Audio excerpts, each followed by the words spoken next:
What is up, everybody? What's good? It is MrAeroHD. How is everybody doing on this wonderful last Friday? I am pretty fucking good. So, let's get into this. It's Build a Drift to Kill It, of course. And a little late to say this, but dumbass in the 350Z, what are you doing? Yeah, you can see there's a bunch of dirt with this lobby here at the beginning of lobby. But this is the 2013 Hyundai Genesis 3.8 track. I don't know if it's if the engine's different in this one than it is in the normal one, but whatever. Before we get into anything, I just want to thank you for Charlie Darker for supplying this week's Build a Drift to Kill It songs. He actually didn't supply them, I just used them, and I'm just going to give him credit. I've seen him live. There's a video of him live on my channel, actually, when he came to the 10 nightclub. Wonderful, wonderful, wonderful DJ, and I've sung his praises before, and I'm going to sing his praises again. The song today was a collaboration he did with Love Live Brother called Pacific, but you guys aren't here for the music, you're here for the drifting. This car, it is like a 350Z. Feels very similar, but if anything, a bit more planted. This car, I don't know if first of all, the gears are kind of wrong. You may want to either make the gears a bit longer or a bit shorter, because I felt like it was between gear ratios. I felt like 4 was a little too long, and third was a little too short. So if you may want to change gear ratios as to where if you want to use it in 4th or 3rd. I kind of prefer cars in 4th now. I don't know why. I just started doing that, and it feels nice for me, you know. So I don't know. I'm going to stick with it. But the car is so controlled and so user-friendly, but it's not like a ZL1 type thing. For me, it's not.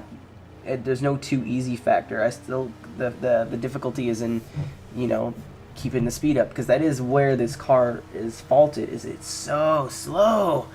It's barely S-Class, but it still feels like it's not even moving, man. Usually Japanese cars or Asian cars are good for this, but no. This car would not be very good for battles, in my opinion. I don't know if it's just me, but even when it was in-game, I just was driving around. Usually I don't feel it like a slow car, but I was driving around, I was like, holy shit. Like, this is incredibly slow. I don't know what's going on here. But, you know, it is. I think it would be a good beginner car because of that, because you're not going faster than 50 or 60, and you know, it's not fast enough to get scared, and it doesn't pick up speed at all, barely. Besides its like entry speed. The car sounds like any other V6. Like, I mean, you can't really comment on how the car sounds. It's just some car, and V6s kind of sound pretty generic. I don't know, it's because I drive a V6, but you know, whatever. It was nothing special. Like that Porsche we had on Wednesday, probably one of my favorite sounding cars in the game on Redline. The Volvo we had in on Tuesday sounded great. It sounded like a V10. I even paused talking so you guys could hear it for a little bit. I didn't turn the volume up, but I probably should have, but whatever. YOLO. I'm kidding. I don't actually say that. But yeah, there's nothing wrong with this car at all. It's very stable. It's very user-friendly.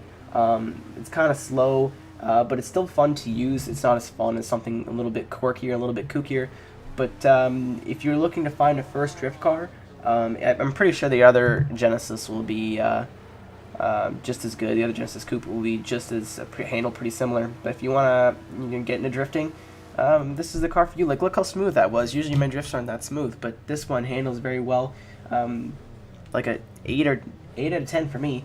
So thank you guys for watching. Make sure to comment on Tuesday's video and any suggestions you want to see for cars, and I will see you next week. Peace out.